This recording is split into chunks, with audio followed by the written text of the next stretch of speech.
Reka nanone twongere tubasuhuze bakunzi b'inkuru y'umunsi. Joshua uyu munsi dufite inkuru turi buhere i Musanze aho yatawe muri yombi akekwaho gukuramo inda. Turerekeza muri Taiwan aho ingumi zavuze mu nteko ishinga amategeko ya Taiwan. Nituva muri Taiwan turasimbukira muri ICC yasohoye impapuro zo guta muri yombi abarimo Netanyahu wa Israel. Turakomereza muri Iran aho perezida wa Iran nabo bari kumwe baguye mu mpanuka y'indege.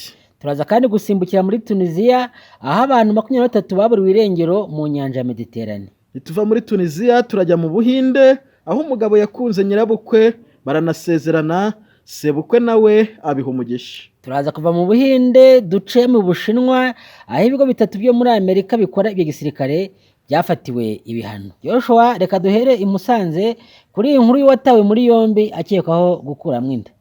Mu kagari ka Buruba umurenge wa Cyuve aho ni mu karere ka Musanze haravugwa amakuru y'umukobwa w'imyaka 22 watawe muri yombi akekwaho gukuramo inda y'amezi 5 akoresheje ibinini. Nk'uko abaturanyi babivuga ngo iyo nda yayikuyemo tariki 15 Gicurasi 2024 akomeza kubihisha mu gihe yari akomeje kuremba ngo nibwo bamwe mu baturage bamenye ayo makuru batabaza ubuyobozi bamugeza ku kigo nderabuzima cya Karwasa. Ngo ubwo buribwe yabutewe nuko akimara gukuramo inda ngo iya nyuma yanze gusohoka biba ngombwa ko akomeza gutaka amakuru amenyekana atyo nk'uko umwe muri abo baturage yabitangarije Kigali Today.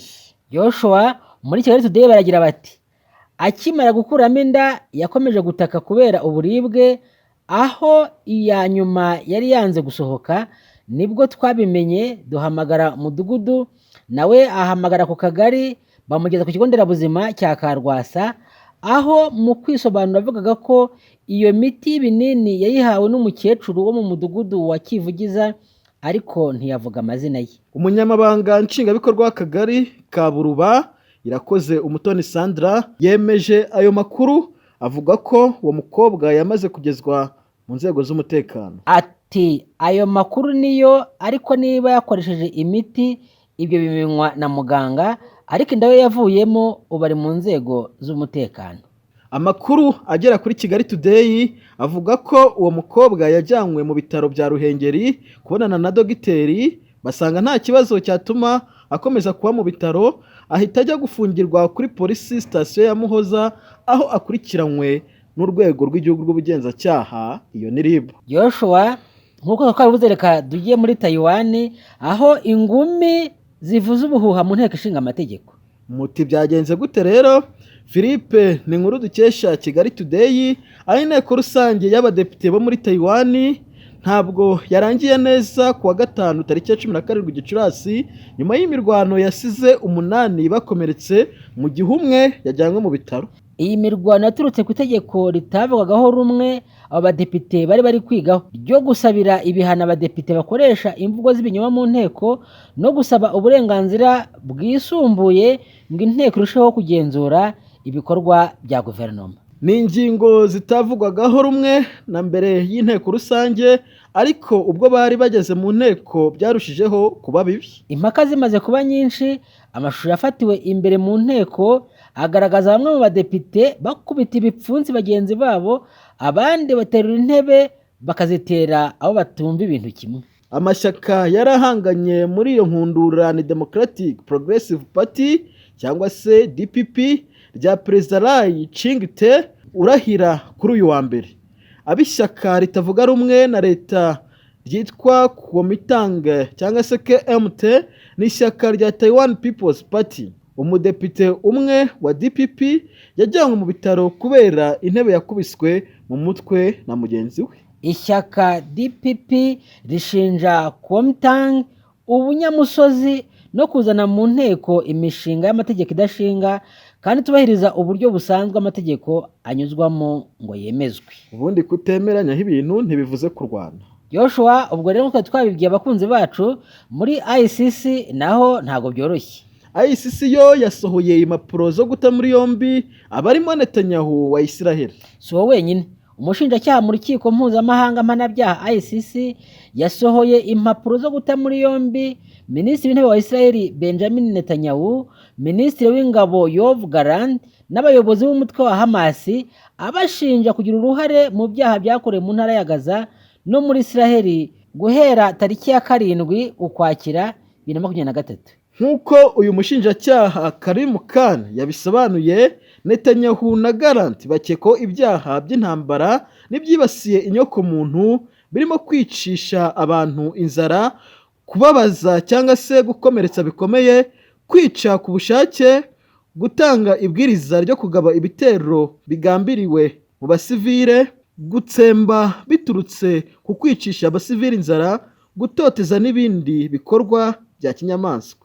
Khan yatangaje ko yagejeje mu rukiko rwa ICC ibimenyetso byafashwe muri Gaza birimo ubuhamya bw'abarokotse ibitero by'ingabo za Israheli, ababibonye, amashusho y'umwimerere, amafoto, amajwi, amashusho yafatiwe mu kirere ndetse n'amatangazo y'abashinjwa ibi byaha agaragaza ko ibyakozwe byose byari bigambiriwe. Uyu mushinjacyaha yavuze ko Israheli n'ibindi bihugu bifite uburenganzira bwo kurinda abaturage babyo, ariko ko bigomba kubahiriza amategeko mpuzamahanga agenga ubutabazi. Nyamara ngo siko byagenze kuri iki gihugu, kuko cyahisemo guteza impfu n'uburibwe ku baturage ba Gaza. Umuyobozi wa Hamas Yahya Sinwar n'umugaba mukuru w'abarwanyi b'uyu mutwe Mohamed Diab Ibrahim al-Masri ndetse na Ismail Haniyeh uyobora ishami rya politiki nabo bashyiriweho impapuro zo kubata muri yombi bashinjwa ibyaha by'intambara n'ibyibasiye inyokomuntu byakorewe ku butaka bwa Israheli no muri Gaza guhera tariki ya 7 Ukwakira 2023.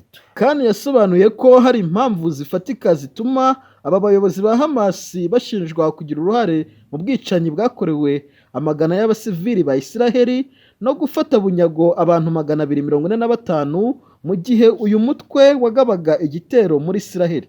Ashingiye ku bimenyetso birimo amashusho yafashwe na CCTV, amajwi y'umwimerere, amafoto, amatangazo y'aba bayobozi n'ibyo abahanga bagaragaje, uyu mushinjacyaha yatangaje ko yasuye ibice birimo Kibbutz Be'er, Kibbutz Kafar, aza hamwe na Rim iberamo ibitaramo bya Supernova, abona ko ibi bitero byagabwe n'ingabo zabyo, abona uko ibi bitero byagabwe n'ingaruka zabyo, kandi ngo yanavuganye n'abarokotse ibi bitero yumva akababaro kabo. Reka tuve muri Israheli twerekeze muri Irani, aho muri Irani hari kuvugwa inkuru itari nziza y'akababaro, aho perezida wa Irani nabo bari kumwe baguye mu mpanuka y'indege. Indege ya kajugujugu yari itwaye abantu barimo perezida wa Iran Ibrahim Raisi yakoze impanuka, abari bayirimo bose barapfa kuko byatangajwe kuri televiziyo y'igihugu ya Irani mu gitondo cyo kuwa mbere tariki 20 Gicurasi 2024. Iyo televiziyo yatangaje ko aho ibisigazwa by'iyo ndege byabonetse nta kimenyetso na kimwe cy'umuntu ukiri muzima cyari gihari. France 24 yatangaje ko mu masaha y'umugoroba yo ku cyumweru tariki 19 Gicurasi 2024 aribwo umuyobozi w'ikirenga Ali Khamenei yahamagaye abanya-Irani kutagira impungenge bagakomeza gutuza. Ibyo akaba yabikoze mu rwego rwo guhumuriza abaturage ko iyo mpanuka nta ngaruka zikomeye izateza ku micungire y'igihugu cya Irani. Perezida wa Iran Ibrahim Raisi yaguye muri iyo mpanuka y'indege ya kajugujugu yahanutse igeze ahitwa Jofa, aho ni mu majyaruguru y'uburengerazuba bwa Iran. Ubuyobozi n'itangazamakuru muri Iran byatangaje ko perezida wa Iran muri iyo ndege yari kumwe na minisitiri w'ububanyi n'amahanga wa Iran Hossein Amir Abdullahian hamwe na guverineri w'intara ndetse n'umuyobozi mukuru w'idini ya Isilamu muri ako gace. Perezida Ibrahim Raisi yari mu ruzinduko rw'akazi mu ntara ya Azerbaijan y'uburasirazuba, iyi akaba ari imwe mu ntara zigize igihugu cya Iran. Visi perezida wa Iran Mohammad Mokaba yahise ava i Tehran aza i Tabriz aherekejwe n'abaminisitiri benshi. Ubu akaba ari ugomba kuba agiye mu mwanya wa perezida wa Repubulika mu gihe hategerejwe amatora ya perezida wa Repubulika mu minsi 50. Reka tumwifurize iruhuko ridashira n'abo bari kumwe. Ubundi dusimbukire muri Tunisia aho abantu 23 bari irengero mu nyanja ya Mediterane. Igihugu cya Tunisia cyatangaje ko abantu 23 baburiwe irengero nyuma yo guhaguruka bari mu bwato berekeza i Burayi. Urwego rw'igihugu rushinzwe umutekano rwavuze ko nyuma yo kumenya ko amato yabuze batangiye ibikorwa byo gushakisha ababuriwe irengero. Nk'uko ibiro ntaramakuru by'Abafaransa AFP bibitangaza, abimukira bafashe ubwato bahagurutse hagati ya tariki ya 3 n'iya 4 Gicurasi 2024. Imiryango y'abantu baburiwe irengero ibimenyesha ubuyobozi nyuma y'iminsi 10 babuze. Ingabo z'igihugu zavuze ko abantu 5 bataye muri yombi bazira kuba baragize uruhare mu kwambutsa bashaka kujya mu Burayi.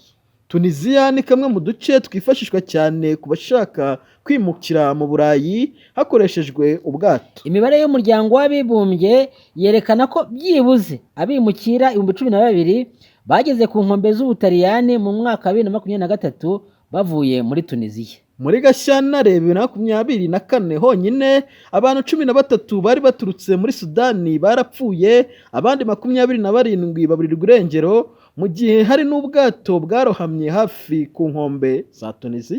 Iyi nyanja ni imwe mu nzira zikoreshwa cyane n'abimukira zihitana abantu benshi ku isi.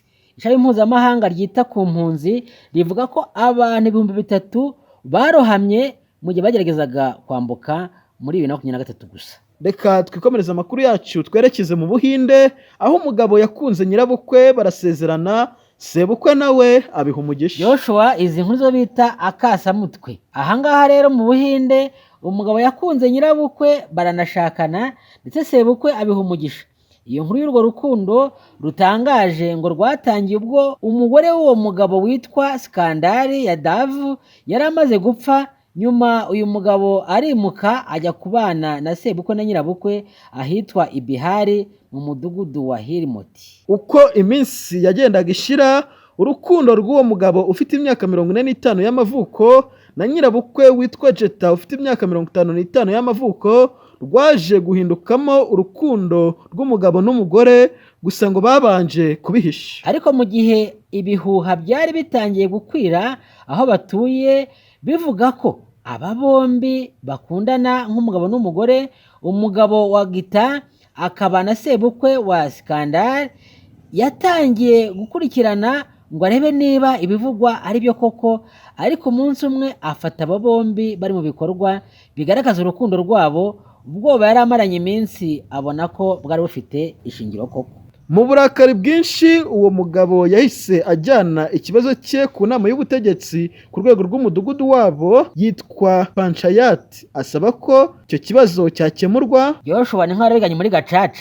Nyuma yo kumva ikibazo cy'uwo mugabo witwa Dirishawar, iyo nama y'ubutegetsi ya Panchayat yatumije umukwe we kugira ngo bumve uko yiregura ku bimuvugwaho. Sikandari ahageze yiyemereye ku buryo bweruye ko akundana na nyina w'umugore we wapfuye.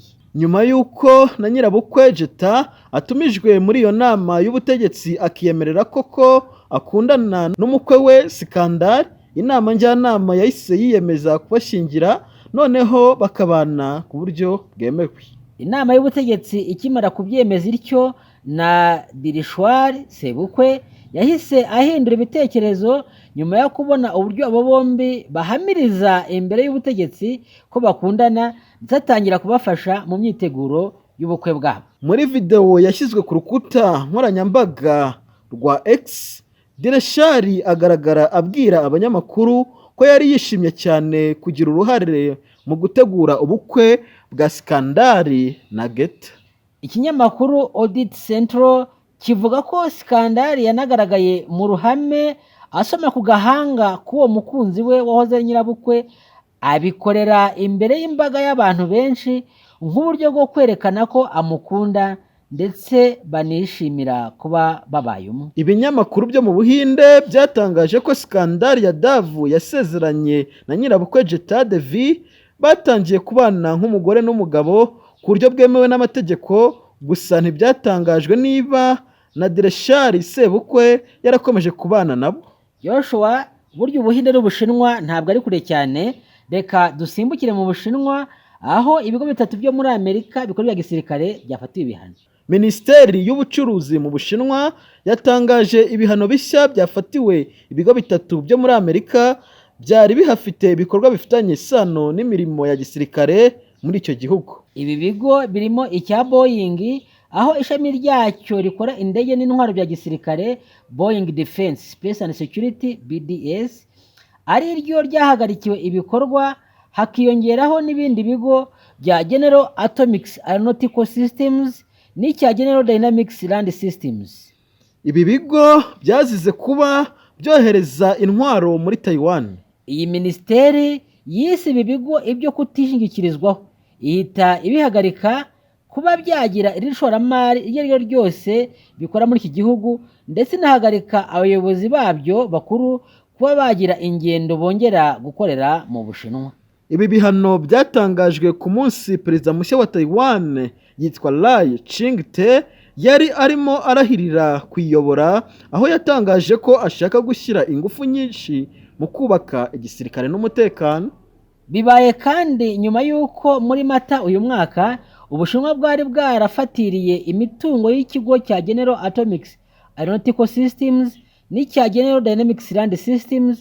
Ibi bigo ahanini bikora indege, drone n'imodoka bya gisirikare. Mu 2022 kandi Ubushinwa bwari bwafatiye ibihano umuyobozi mukuru wa Boeing Defense Space and Security yitwa Ted Colbert, nyuma y'uko iri shami ayoboye ryari rimaze gutsindira isoko rya miliyoni 355 z'amadolari ryo kujyana muri Taiwan misile zo mu bwoko bwa Harpoon. Kugeza ubu Ubushinwa bubona Taiwan nk'intara yabwo buzongera kwigarura neza igihe kimwe, mu gihe abo muri Taiwan bo bavuga ko ari igihugu cyigenga ndetse kigendera ku mahame ya demokarasi.